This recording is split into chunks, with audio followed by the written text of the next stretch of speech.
Hi friends, నమస్తే అండి. చూడండి, ఇక్కడ వచ్చేసి పుచ్చకాయ పచ్చడి అనమాట. ఒకరోజు పుచ్చకాయ పచ్చడి చేస్తుంటే ఒక కోవిడ్ పిల్ల వచ్చేసి మాకు ఏదైనా కారం మీరు చేసుకుంటే కొంచెం పెట్టు అన్నది.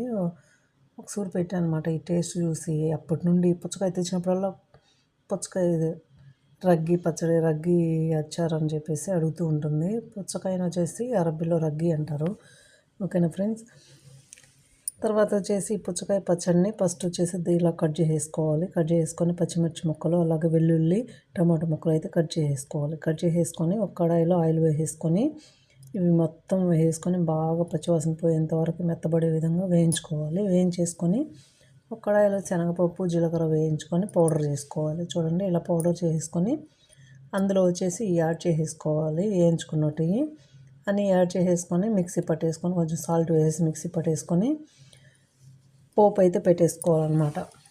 పోపు ఎలా పెట్టుకోవాలంటే ఒక కడాయిలో ఆయిల్ వేసుకొని పోపు దినుసులు, కరివేపాకు, వెల్లుల్లి, ఎండుమిర్చి, ఆనియన్స్ వేసేసుకొని బాగా ఫ్రై చేసి కొంచెం ఇంగ వేసుకోవాలి. వేసుకొని మిక్సీ పట్టుకున్న పేస్ట్ వచ్చేసి ఇందులో వేసుకోవాలి. అంతే, సింపుల్గా పుచ్చకాయ పచ్చడి అయితే రెడీ అయిపోతుంది ఫ్రెండ్స్.